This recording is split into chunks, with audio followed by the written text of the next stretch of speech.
ಶಿಂಗೋಡ. ನಮಸ್ಕಾರ ಸ್ನೇಹಿತರೆ, ನಮ್ಮ ಗಾರ್ಡನ್ನಲ್ಲಿ ಹೂ ಗಿಡಗಳನ್ನು, ತರಕಾರಿ ಗಿಡಗಳನ್ನು ಅಷ್ಟೇ ಅಲ್ಲದೆ ಔಷಧೀಯ ಗಿಡಗಳನ್ನು ಬೆಳೆಸೋದರ ಬಗ್ಗೆ, ಅವುಗಳ ವಿಶೇಷತೆ ಬಗ್ಗೆ, ಆರೋಗ್ಯ ಲಾಭಗಳ ಬಗ್ಗೆ ನನ್ನ ವಿಡಿಯೋಗಳಲ್ಲಿ ನಿಮಗೆ ಆಗಾಗ್ಗೆ ತಿಳಿಸ್ತಾನೇ ಇರ್ತೀನಿ. ಹಾಗೆ ನಮ್ಮಲ್ಲಿ ಇರುವಂಥ ಕೆಲವೊಂದು ಗಿಡಗಳನ್ನು ಅನೇಕರು ನೋಡೇ ಇರೋದಿಲ್ಲ. ಅಂತಹ ಗಿಡಗಳನ್ನು ಸಹ ನಿಮಗೆ ಪರಿಚಯಿಸುವಂಥ ಪ್ರಯತ್ನವನ್ನು ಮಾಡ್ತಾ ಇರ್ತೀನಿ. ಇವತ್ತಿನ ವಿಡಿಯೋದಲ್ಲಿ ಸಹ ನಿಮಗೆ ನೋಡುವಾಗ ಸ್ವಲ್ಪ ವಿಚಿತ್ರ ಅನಿಸುವಂಥ ಗಿಡವೊಂದನ್ನು ಪರಿಚಯ ಮಾಡಿಕೊಡ್ತಾ ಇದ್ದೀನಿ. ಇದರ ಉಪಯೋಗವನ್ನು ತಿಳಿದರೆ ನಿಮಗೆ ಆಶ್ಚರ್ಯ ಆಗುತ್ತೆ. ಈ ವಿಡಿಯೋವನ್ನು ಎಲ್ಲೂ ಸ್ಕಿಪ್ ಮಾಡದೆ ಕೊನೆವರೆಗೂ ನೋಡಿ.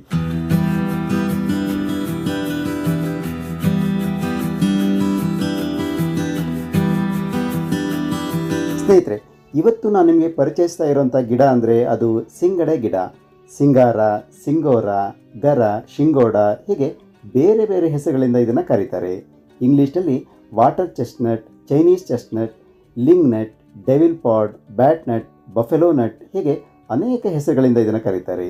ವೈಜ್ಞಾನಿಕವಾಗಿ ಎಲಿಯೋಚೆರಿಸ್ ಡಲ್ಸಿಸ್ ಅಂತ ಕರೀತಾರೆ. ಚೀನಾ ಮೂಲದ ಈ ಗಿಡ ಕಮಲದಂತೆ ನಿಂತ ನೀರಲ್ಲಿ ಬೆಳೆಯುತ್ತೆ. ಉತ್ತರ ಭಾರತದಲ್ಲಿ ಇದನ್ನು ಹೇರಳವಾಗಿ ಬೆಳೀತಾರೆ. ಇದರಲ್ಲಿರುವ ಅತ್ಯುತ್ತಮ ಪೌಷ್ಟಿಕಾಂಶಗಳು ಹಾಗೂ ಔಷಧೀಯ ಗುಣಗಳಿಂದಾಗಿ ಇದನ್ನು ಇತ್ತೀಚೆಗೆ ಎಲ್ಲ ಕಡೆ ಬೆಳೀತಾ ಇದ್ದಾರೆ.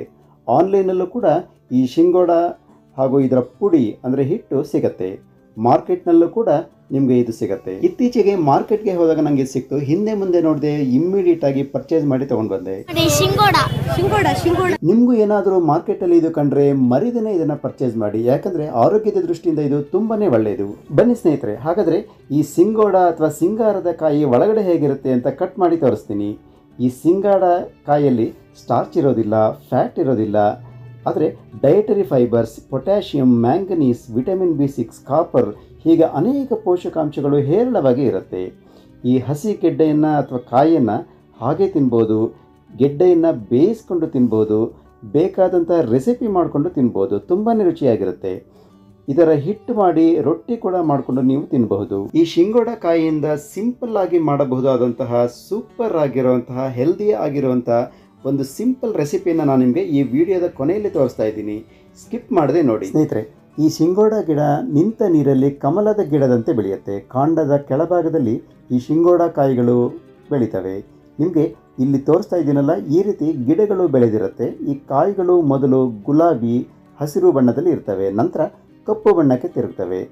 ಕೋಣದ ಮುಖದಂತೆ, ಬಾವಲಿಯಂತೆ ಕಾಣಿಸೋದ್ರಿಂದ ಈ ಕಾಯಿಯನ್ನು ಬಫೆಲೋ ನಟ್, ಬ್ಯಾಟ್ ನಟ್ ಅಂತ ಕರೀತಾರೆ.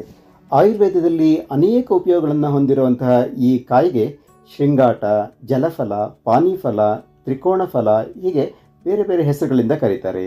ತಂಪು ಗುಣವನ್ನು ಹೊಂದಿರುವಂತಹ ಈ ಕಾಯಿ ಪಿತ್ತ ಹಾಗೂ ಕಫ ದೋಷಗಳಿಗಾಗಿ ಉಪಯೋಗಕ್ಕೆ ಬರುತ್ತೆ. ಚರಕ ಸಂಹಿತೆಯಲ್ಲಿ ಕೂಡ ಈ ಕಾಯಿಯ ಬಗ್ಗೆ ಉಲ್ಲೇಖಿಸಲಾಗಿದೆ. ಬಂಜೆತನ, ಉರಿಮೂತ್ರ, ಕೆಮ್ಮು, ರಕ್ತಸ್ರಾವ, ಸುಸ್ತು, ನಿಶಕ್ತಿ ಇಂತಹ ತೊಂದರೆಗಳಲ್ಲಿ ಇದರ ಅದ್ಭುತ ಉಪಯೋಗದ ಬಗ್ಗೆ ಇದರಲ್ಲಿ ತಿಳಿಸಲಾಗಿದೆ. ಸ್ನೇಹಿತರೆ, ಹಾಗಾದರೆ ಈ ಸಿಂಗೋಡ ಕಾಯಿಯ ಉಪಯೋಗಗಳನ್ನು, ಆರೋಗ್ಯ ಲಾಭಗಳನ್ನು ಒಂದೊಂದಾಗಿ ನೋಡ್ಕೊಂಡು ಹೋಗೋಣ ಬನ್ನಿ. ಶಿಂಗೋಡ ನಮ್ಮ ದೇಹಕ್ಕೆ ಕೂಲೆಂಟ್ ಥರ ವರ್ಕ್ ಮಾಡುತ್ತೆ. ಬಾಯಾರಿಕೆಯನ್ನು ಕಡಿಮೆ ಮಾಡೋದ್ರ ಜೊತೆಯಲ್ಲಿ ಬಾಯಿಯಲ್ಲಿ ಸಲೈವ ಅಂದರೆ ಲಾಲಾರಸದ ಉತ್ಪಾದನೆಯನ್ನು ಹೆಚ್ಚು ಮಾಡುತ್ತೆ.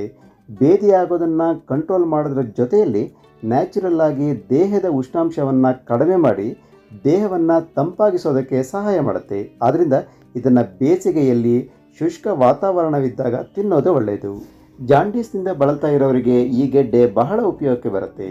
ಜಾಂಡೀಸ್ನಿಂದಾಗಿ ದೇಹದ ಫ್ಲೂಯಿಡ್ಸ್ ಕಡಿಮೆಯಾಗಿ ದೇಹ ವೀಕ್ ಆಗಿರುತ್ತೆ. ಈ ಶಿಂಗಾಡ ಸೇವನೆಯಿಂದ ಈ ಸಮಸ್ಯೆ ದೂರ ಆಗಿ ಜಾಂಡೀಸ್ನಿಂದ ಬೇಗ ರಿಕವರ್ ಆಗೋದಕ್ಕೆ ಸಹಾಯ ಮಾಡುತ್ತೆ. ಜಾಂಡೀಸ್ನಿಂದ ಉಂಟಾಗಬಹುದಾದ ಬೇರೆ ರೀತಿಯ ಅಂದರೆ ಅಡ್ವರ್ಸ್ ಎಫೆಕ್ಟ್ಗಳನ್ನು ತಡೆಯೋದಕ್ಕೆ ಇದು ಸಹಾಯ ಮಾಡುತ್ತೆ. ಇದರಲ್ಲಿ ಅಧಿಕ ಪ್ರಮಾಣದ ಆ್ಯಂಟಿ ಆಕ್ಸಿಡೆಂಟ್ಗಳಿದ್ದಾವೆ. ಹಾಗಾಗಿ ಆ್ಯಂಟಿ ಕ್ಯಾನ್ಸರ್, ಆ್ಯಂಟಿ ಬ್ಯಾಕ್ಟೀರಿಯಲ್ ಹಾಗೂ ಆ್ಯಂಟಿ ವೈರಲ್ ಗುಣಲಕ್ಷಣಗಳನ್ನು ನಾವು ಇದರಲ್ಲಿ ಕಾಣಬಹುದು. ನಮ್ಮ ದೇಹದ ಸ್ಪ್ಲೀನ್ ಅಥವಾ ಗುಲ್ಮ ಈ ಭಾಗವನ್ನು ಸ್ಟ್ರೆಂಥನ್ ಮಾಡುತ್ತೆ. ಇದರಿಂದಾಗಿ ಕ್ಯಾನ್ಸರ್ ಗುಣಲಕ್ಷಣಗಳು, ಸುಸ್ತು, ನಿದ್ರಾಹೀನತೆ ಇವೆಲ್ಲ ಕಡಿಮೆ ಆಗುತ್ತೆ. ಬೇರೆ ಬೇರೆ ರೀತಿಯ ಮೂತ್ರನಾಳದ ಸೋಂಕು ಅಥವಾ ಯೂರಿನ್ ಇನ್ಫೆಕ್ಷನ್ ತಡೆಯುವಲ್ಲಿ ಇದು ಸಹಕಾರಿಯಾಗಿದೆ. ಈ ಶಿಂಗೋಡದಲ್ಲಿರುವ ಎನ್ಸೈಮ್ಸ್ ಯೂರಿನರಿ ಬ್ಲಾಡರನ್ನು ಕ್ಲೀನ್ ಮಾಡಿ ಡಿಸ್ಇನ್ಫೆಕ್ಟ್ ಮಾಡ್ತವೆ. ಮೂತ್ರನಾಳದ ಸೋಂಕನ್ನು ಪರಿಹರಿಸೋದ್ರಲ್ಲಿ ಕೂಡ ಇದು ಬಹಳ ಉಪಯೋಗಕಾರಿ. ಅಷ್ಟೇ ಅಲ್ಲದೆ ಯೂರಿನರಿ ಸಿಸ್ಟಮ್ಗೆ ಸಂಬಂಧಪಟ್ಟಂಥ ಬೇರೆ ಬೇರೆ ಸಮಸ್ಯೆಗಳ ಪರಿಹಾರಕ್ಕೂ ಸಹ ಈ ಶಿಂಗೋಡ ಬಹಳ ಒಳ್ಳೆಯದು. ಅಷ್ಟೇ ಅಲ್ಲದೆ ಇಡೀ ದೇಹವನ್ನು ಶುದ್ಧೀಕರಿಸಿ ಆರೋಗ್ಯವನ್ನು ಕಾಪಾಡಿಕೊಳ್ಳೋದಕ್ಕೆ ಸಹ ಇದು ಬಹಳಷ್ಟು ಸಹಾಯಕಾರಿಯಾಗಿ ಕೆಲಸ ಮಾಡುತ್ತೆ. ಇದು ದೇಹದ ಒಳಗಿನ ಉಷ್ಣವನ್ನು ತೆಗೆದುಹಾಕೋದ್ರಿಂದ ಅಜೀರ್ಣ, ವಾಕರಿಕೆ ಈ ಸಮಸ್ಯೆಗಳನ್ನು ತಡೆಯುವಲ್ಲಿ ಇದು ಬಹಳಷ್ಟು ಸಹಾಯಕಾರಿ. ನಿಯಮಿತವಾಗಿ ಇದರ ಜ್ಯೂಸ್ ಕುಡಿಯೋದ್ರಿಂದ ಹೊಟ್ಟೆಗೆ ಸಂಬಂಧಪಟ್ಟಂಥ ತೊಂದರೆಗಳನ್ನು ತಡೆಗಟ್ಟಬಹುದು. ಕೆಮ್ಮು ಹಾಗೂ ಗಂಟಲಿಗೆ ಸಂಬಂಧಿಸಿದ ತೊಂದರೆಗಳನ್ನು ನಿವಾರಿಸುವಲ್ಲಿ ಈ ಶಿಂಗಾಡ ಬಹಳ ಉಪಯೋಗಕ್ಕೆ ಬರುತ್ತೆ. ಈ ಶಿಂಗಾಡವನ್ನು ಪುಡಿ ಮಾಡಿ ನೀರು, ಜ್ಯೂಸ್ ಅಥವಾ ಟೀ ಜೊತೆ ಕುಡಿಯೋದ್ರಿಂದ ಬಹಳ ಒಳ್ಳೆಯ ಪರಿಣಾಮವನ್ನು ನಾವು ಕಾಣಬಹುದು. ಇದು ಹೈಪರ್ ಟೆನ್ಷನ್ ಅಂದರೆ ಬ್ಲಡ್ ಪ್ರೆಷರ್ ಸಮಸ್ಯೆಯನ್ನು ತಡೆಯುವಲ್ಲಿ ಬಹಳ ಸಹಕಾರಿಯಾಗಿ ಕೆಲಸ ಮಾಡುತ್ತೆ. ಅದರಲ್ಲೂ ಗರ್ಭಿಣಿಯರಿಗೆ ತುಂಬ ಒಳ್ಳೆಯದು. ಗರ್ಭಿಣಿಯರಲ್ಲಿ ಮಗುವಿನ ಬೆಳವಣಿಗೆಗೆ ಬಹಳಷ್ಟು ಉಪಯೋಗಕಾರಿ. ಹಿಂದಿನ ದಿನಗಳಲ್ಲಿ ಗರ್ಭಿಣಿಯರಿಗೆ ಪ್ರಸವವಾದ ನಂತರ ತಕ್ಷಣ ಇದನ್ನ ಕೊಡ್ತಾಯಿದ್ರು. ಇದರಿಂದ ರಕ್ತಸ್ರಾವ ಕಡಿಮೆ ಆಗ್ತಿತ್ತು. ಇದರ ಒಣಗಿದ ಬೀಜಗಳು ಮಹಿಳೆಯರಲ್ಲಿ ಮಿಸ್ಕ್ಯಾರೇಜ್ ಅಂದರೆ ಗರ್ಭಪಾತವಾದಾಗ ಉಂಟಾಗುವ ಅಧಿಕ ರಕ್ತಸ್ರಾವವನ್ನು ತಡೆಯುವಲ್ಲಿ ಇದು ಸಹಾಯಕಾರಿ. ಅಷ್ಟೇ ಅಲ್ಲದೆ ಬಾಣಂತಿಯರು ಅಂದರೆ ಹಾಲುಣಿಸುವ ತಾಯಂದಿರು ಇದನ್ನು ಸೇವಿಸ್ತಾ ಇದ್ದರೆ ಹಾಲಿನ ಪ್ರಮಾಣ ಹೆಚ್ಚಾಗುತ್ತೆ. ಶಿಂಗೋಡ ರಕ್ತದಲ್ಲಿರುವ ಕಲ್ಮಶಗಳನ್ನು ತೆಗೆಯೋದಕ್ಕೆ ಸಹಕಾರಿ. ಹಾಗಾಗಿ ಇದರ ಸೇವನೆಯಿಂದ ರಕ್ತದಲ್ಲಿರುವ ಕಲ್ಮಶಗಳನ್ನು ತೆಗಿಬಹುದು.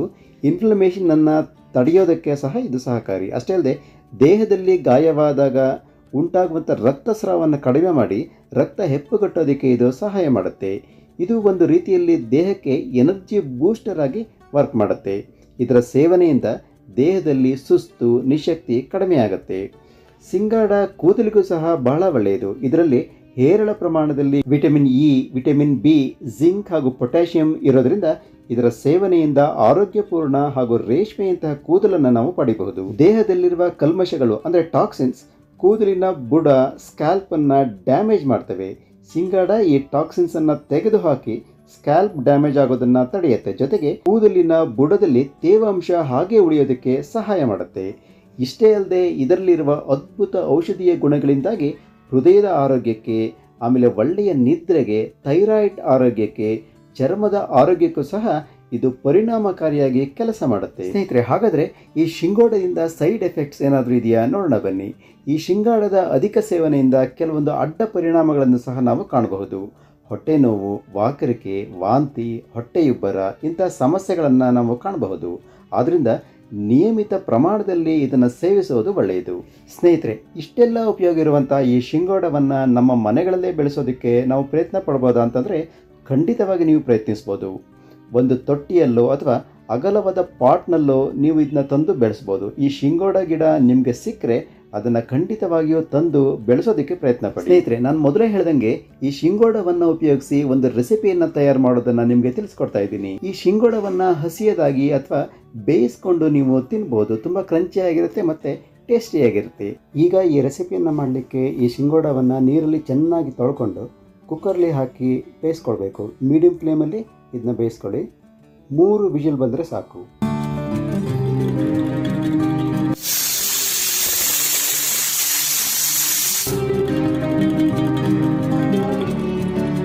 ತಣ್ಣಗಾದ ನಂತರ ಈ ಶಿಂಗೋಡವನ್ನು ಹೊರಗೆ ತೆಗೆದು ಇದರ ಸಿಪ್ಪೆಯನ್ನು ಬಿಡಿಸ್ಕೊಳ್ಬೇಕು. ನೀವು ಬೇಕಿದ್ರೆ ಇದನ್ನು ಕಟ್ ಮಾಡಿ ಸಿಪ್ಪೆಯನ್ನು ಬಿಡಿಸ್ಕೊಳ್ಬೋದು.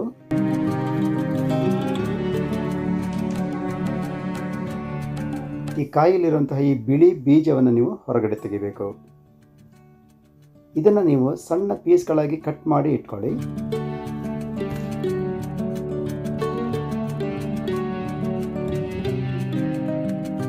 ಹೀಗೆ ಬೇಯಿಸ್ಕೊಂಡಿರೋ ಶಿಂಗಾಡದ ಸಿಪ್ಪೆಯನ್ನು ತೆಗೆದು ನಾನು ಒಳಭಾಗದ ಬೀಜವನ್ನು ನಾನು ರೆಡಿ ಮಾಡಿ ಇಟ್ಕೊಂಡಿದ್ದೀನಿ. ಈ ರೀತಿ ಸಣ್ಣ ಸಣ್ಣ ಪೀಸ್ಗಳಾಗಿ ರೆಡಿ ಮಾಡಿ ಇಟ್ಕೊಂಡಿದ್ದೀನಿ. ನೋಡಿ, ಈ ರೆಸಿಪಿಗೆ ಬೇಕಾದಂಥ ಇಂಗ್ರೀಡಿಯೆಂಟ್ಗಳು ಅಂದರೆ ಬೇಯಿಸಿ ಇಟ್ಕೊಂಡಿರೋ ಈ ಶಿಂಗಾಡ, ನಂತರ ಸೌತೆಕಾಯಿನ ಸಣ್ಣ ಸಣ್ಣ ಪೀಸ್ಗಳಾಗಿ ಕಟ್ ಮಾಡಿ ಇಟ್ಕೊಳ್ಳಿ. ಸ್ವಲ್ಪ ಈರುಳ್ಳಿಯನ್ನು ಸಣ್ಣ ಪೀಸ್ಗಳಾಗಿ ಕಟ್ ಮಾಡಿ ಇಟ್ಕೊಳ್ಳಿ. ಆಮೇಲೆ ಕ್ಯಾರೆಟ್ನ ತುರಿ ಜೊತೆಗೆ ತೆಂಗಿನಕಾಯಿ ತುರಿಯನ್ನು ಇಟ್ಕೊಂಡಿದ್ದೀನಿ. ಆಮೇಲೆ ಕೊತ್ತಂಬರಿ ಸೊಪ್ಪು. ಇಷ್ಟಿದ್ರೆ ಈ ರೆಸಿಪಿ ರೆಡಿಯಾಗತ್ತೆ. ಆಮೇಲೆ ಸ್ವಲ್ಪ ಹಸಿಮೆಣಸಿನಕಾಯಿಗಳನ್ನು ಕಟ್ ಮಾಡಿ ಇಟ್ಕೊಳ್ಳಿ. ಈಗ ಈ ಶಿಂಗಾಡವನ್ನು, ಆಮೇಲೆ ಸೌತೆಕಾಯಿ ಪೀಸ್ಗಳನ್ನು, ನಂತರ ಕ್ಯಾರೆಟ್ ತುರಿಯನ್ನು, ಹೆಚ್ಚಿ ಇಟ್ಕೊಂಡಿರೋಂತಹ ಈರುಳ್ಳಿಯನ್ನು, ಆಮೇಲೆ ಹಸಿಮೆಣಸಿನಕಾಯಿ ಹಾಗೂ ಇದಕ್ಕೆ ಸ್ವಲ್ಪ ಉಪ್ಪನ್ನು ಸೇರಿಸಿ ಚೆನ್ನಾಗಿ ಮಿಕ್ಸ್ ಮಾಡಿ.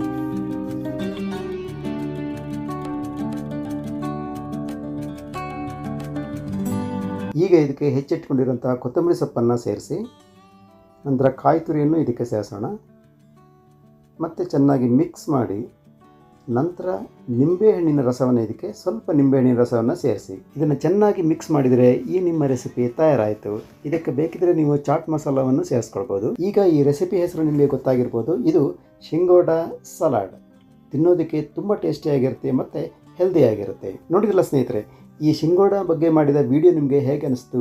ಇಷ್ಟ ಆದಲ್ಲಿ ಒಂದು ಲೈಕ್ ಕೊಡಿ, ಕಾಮೆಂಟ್ ಮಾಡಿ ಹಾಗೂ ಈ ವಿಡಿಯೋವನ್ನು ಶೇರ್ ಮಾಡಿ. ಜೊತೆಗೆ ಜ್ಞಾನ ವಿಜ್ಞಾನ ಚಾನಲ್ಗೆ ಸಬ್ಸ್ಕ್ರೈಬ್ ಆಗಿ ಪಕ್ಕದಲ್ಲಿರೋ ಬೆಲ್ ಐಕಾನನ್ನು ಪ್ರೆಸ್ ಮಾಡಿ. ಇದರಿಂದ ನಾನು ರಿಲೀಸ್ ಮಾಡುವಂಥ ಎಲ್ಲ ವಿಡಿಯೋಗಳ ನೋಟಿಫಿಕೇಷನ್ ನಿಮಗೆ ಸಿಗುತ್ತೆ. ಹೊಸದೊಂದು ವಿಡಿಯೋದೊಂದಿಗೆ ಮತ್ತೆ ಸಿಗ್ತೀನಿ. ಅಲ್ಲಿವರೆಗೂ ಬೈ ಬಾಯ್.